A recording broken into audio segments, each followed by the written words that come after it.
Today we're continuing our window shopping for a new witch hat, so stick around.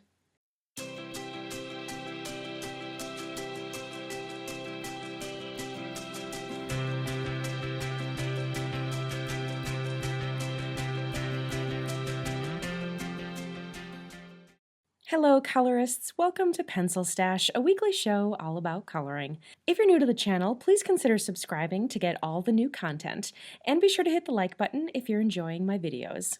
Welcome to part 2 of our window shopping for witch hats page. If you missed part 1, you might want to watch that one first, as we'll be jumping right in where we left off.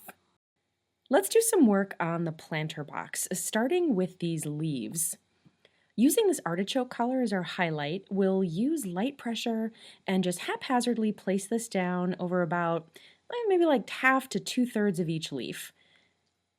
Just try to change up where you're placing this highlight as you go along.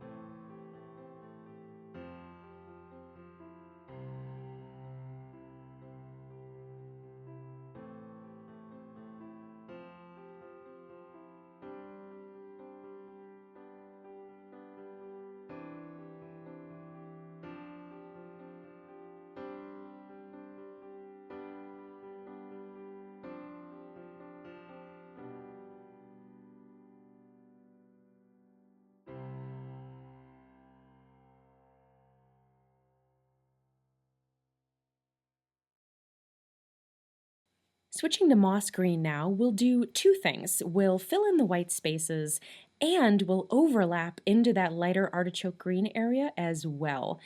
Layering those two colors actually creates a third color, increasing our color count here to 3, even though we only did the work of 2 colors. It's like a buy 2, get 1 free deal. Color variation, especially in something so alive like plants or leaves, really adds to the realistic feel.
Furthering that realistic feel, we need some shadows on these leaves, especially because of their cascading, overlapping type of structure. So we'll add some shadows here under where the leaves overlap with our sepia. I do like to use brown to create shadows a lot, as I think it's much warmer than black and actually lets that original color shine through still, where the black just kind of overpowers the original color. And just a quick note, we are not shading onto the planter box just yet where the leaves would be laying on it. We're going to wait to color the planter box itself and then shade on top of it. So just skip that step for now.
As we're about halfway through these leaves, do you guys see the huge difference taking the time to create these shadows makes? I love it when it's this obvious of an improvement.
Onto that planter box itself, starting with light umber. And we're only going to place this down in a few areas where we think the light would hit, since this color will be our highlight. And you can put this in fairly messy, as we'll be layering and feathering against this. I also want to make sure that we get that top ledge of the planter area, as that will be highlighted as well from the lights inside our window.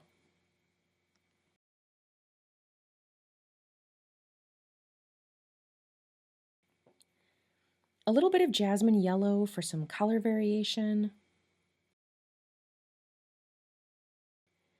And now in with bronze for the same reason, just that bit of color variation. We're really trying to make this planter box look weathered and kind of like that dark oil rubbed bronze finish, which I think is a lot of dimension to it. So we're going to keep layering here until we get the look that we're going for.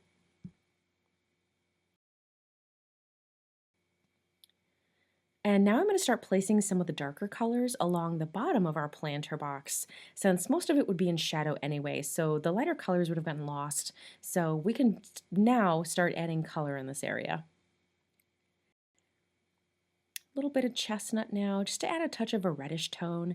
And with this one, I'm just filling in some of the rest of the white space that I left.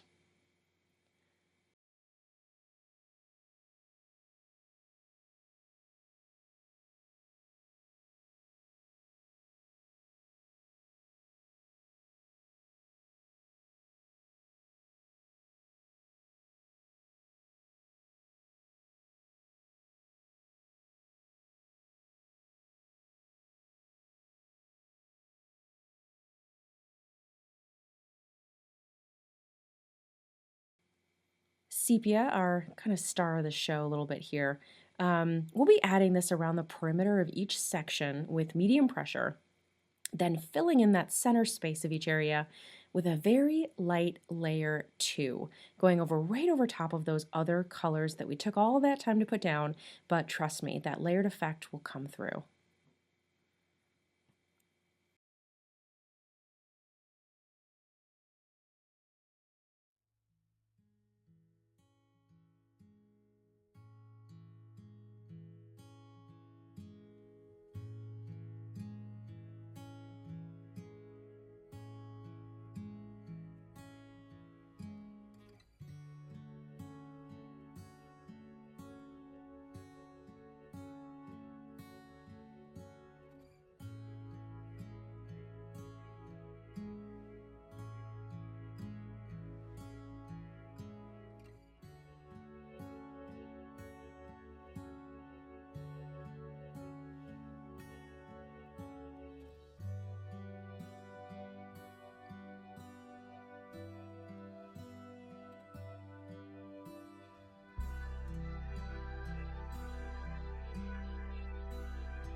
Now, remember when I said that we would wait to add the shadows from the leaves onto our planter box?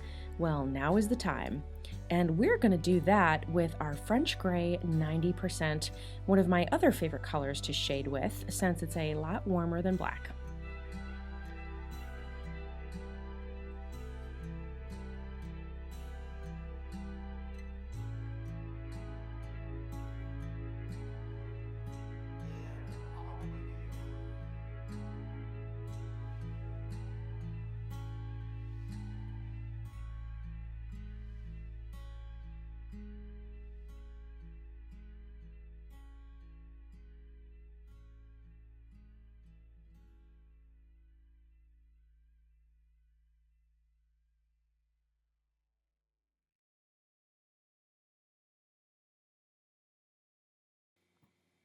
Also going to use this color to shade the brick wall beneath our planter box a little bit. I don't want to cover up too much since our brick is so pretty, but just enough to create that shadow. I'll do this banded stripe area now. I was sort of having a hard time deciding what to do with it, maybe kind of saving it to the end to make that decision. Should it be the same as the rest of the box? Should it be a fun color to create some interest? But ultimately I decided to just do it the same as the rest of the planter box so that it blends in, since we really want that brick and our siding and our hats to be those colorful focal points.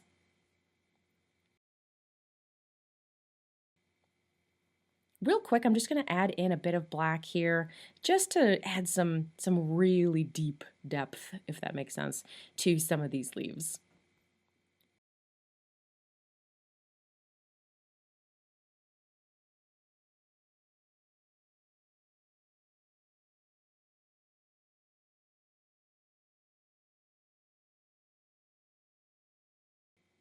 Because there are so many hats, I'm not going to show you the details on how I did all of them, just some of the ones where I think I can show you maybe a cool technique, a good color combo. This way I can focus on keeping the good stuff in real time and not having to speed up the video. But you'll be able to see everything at the end. So let's talk about our first hat, which will be this one down in the corner. I like it because it looks like it has a golden snitch on it from Harry Potter. So spoilers, that part will be golden. But first, the hat. I want this one to be black, meaning read black. But again, our black pencil can be a little bit harsh. So we're going to use the next best thing, our 90% French gray. We'll put that down in a very light layer using a technique that I kind of showed you guys last time, where you hold the pencil about halfway up the shaft and then color with the flat edge, sort of that side of the pencil core.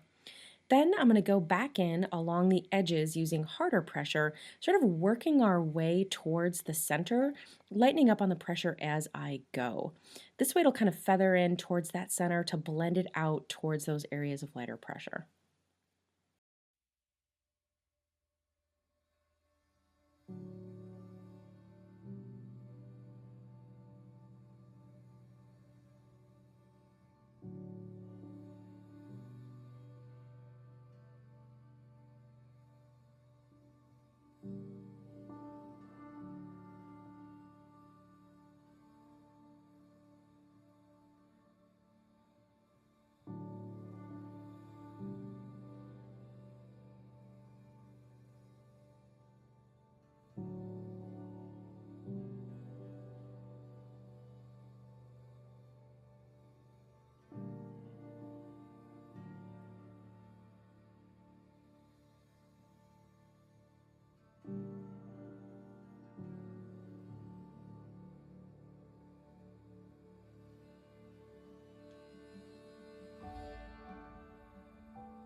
Onto our golden snitch.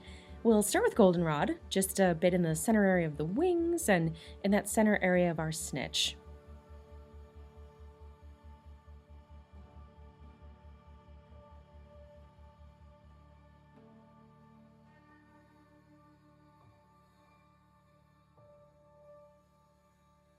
To give us more of that golden tone we need, we'll use bronze.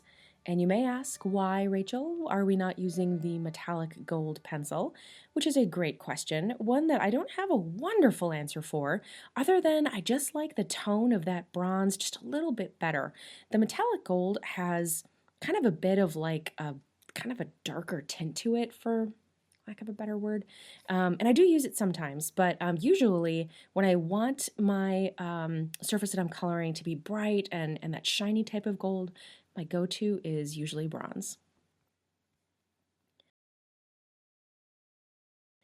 Just a bit of jasmine to brighten that up even more.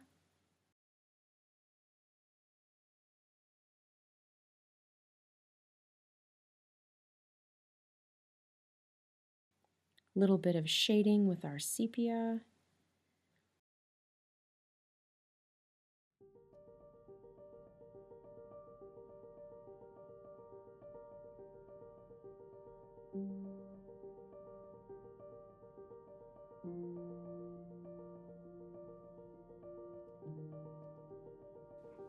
And we're going to do something a bit different for this piece of fabric here. Now, personally, I'm not a fan of checks. in terms of coloring books, just because I don't like the way that I personally do them. Yeah, I don't think they really come out the way that I want them to. So what I like to do is actually to match the artist's grid lines with hard pressure, then fill it all in with the exact same color with light pressure. And I think purple will be fun to add here as well.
Now we're going to do this cute little country hat.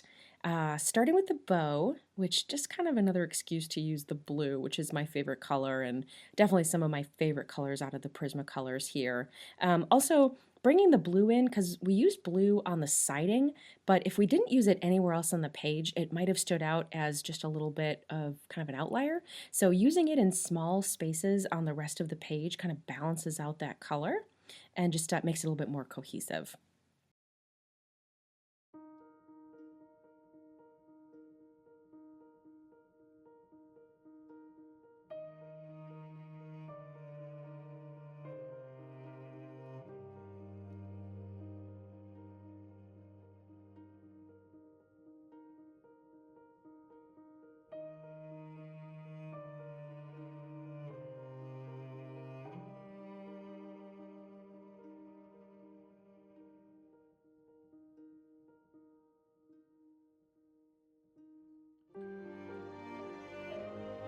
Now, to keep our country hat country, we'll do a straw hat effect on the main body, starting with our ginger root in just a simple kind of all over layer.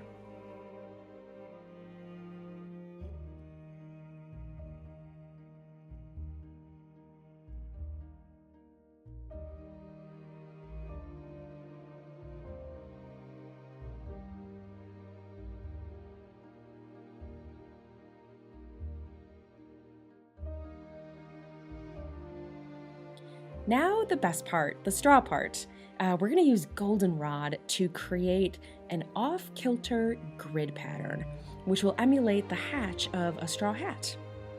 And I'm not going to use a ruler here, it might look a little bit too perfect, so just do your best to keep your lines relatively parallel and evenly spaced.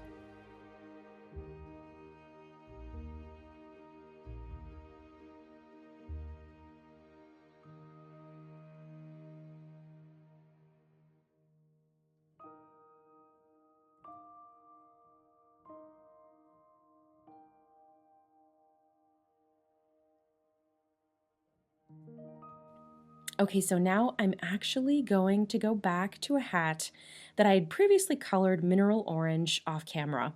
And after coloring it, I had moved on, leaving it for a little while just so I could think about what kind of to do with it, since the hat itself was throwing me off a little bit.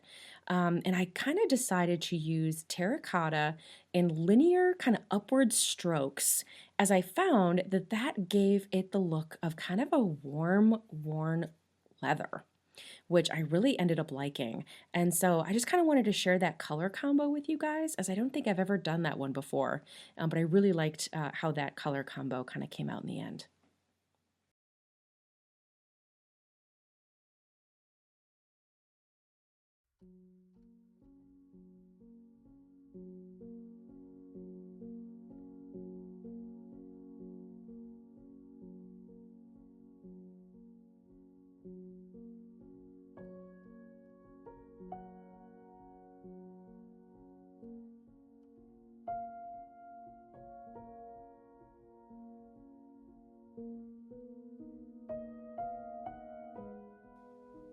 A bit of sepia now to shade.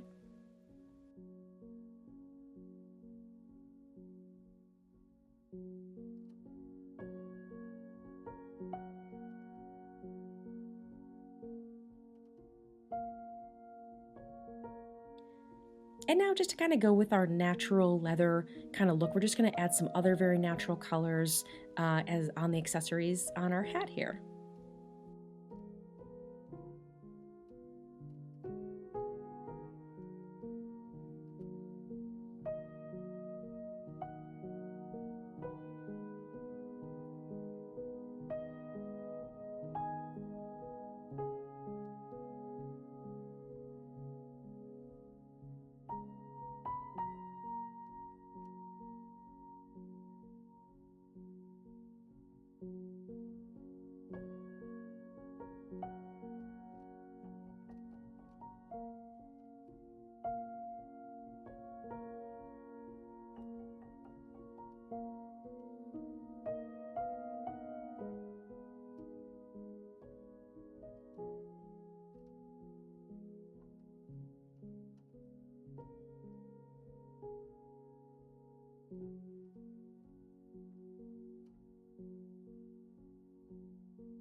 All right, now everything is pretty much colored in, and all I need to do is go back in with my colorless blender pencil and just kind of clean up a few areas that I'd like to blend out a little bit better, namely a few areas on the hats. And I knew that I'd have to go in with this blender later, so instead of kind of doing it onesie-twosie as I went, I decided just to kind of save it all for this point, just to do it all at once.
Okay, that's done. And now remember in part 1 of this page, I did the shadows on the back wall of our window display here. All those shadows that are created by the shelves, the hat stands, all of those little signs. Thinking that, you know, if I went conservative at first and I wanted to deepen the shadows later, I could always come back in and do it. And I've decided that I do want them a little bit deeper, so I'm going to do that now in just a few places.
All right, last step, and I think it's gonna make a huge difference. So this is a window display, right?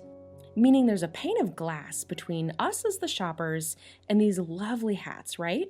So where's the reflection?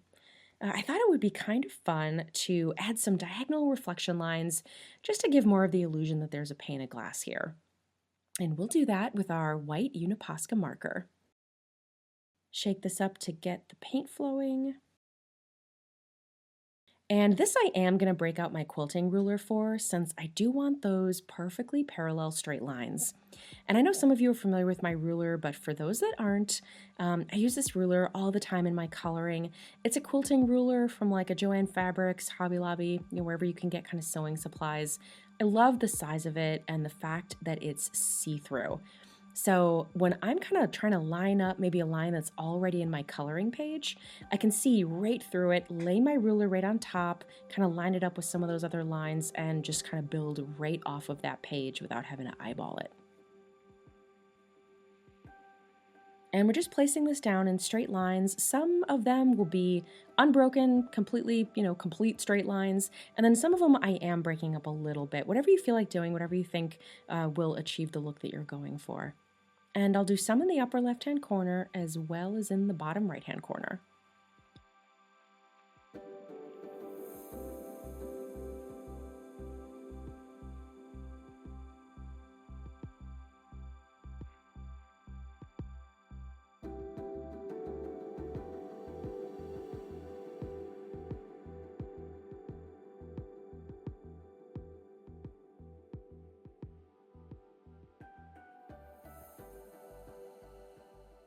And here's a close-up of how those came out. And we are now done. Here's our completed page. I'm just in love with this one. It's very much my style, very much a me type of color palette. I'm very happy with it, especially the brick and the siding. I think those are my favorite parts. And I'm also very happy that I was kind of able to achieve that Harry Potter kind of Diagon Alley-esque feeling that I was going for, instead of just going kind of literal Halloween with it. I hope you enjoyed this video and maybe learned a technique or a new idea or two. And if you did, hit that thumbs up button. It helps new folks find my channel. Also, if you want to subscribe, hit that circle in the center of your screen with my face on it. And if you want to watch more of my coloring tutorials, you can either follow that video link on your screen or visit my channel to pick one of your own. Thanks again so much, guys, for watching. I will see you next time.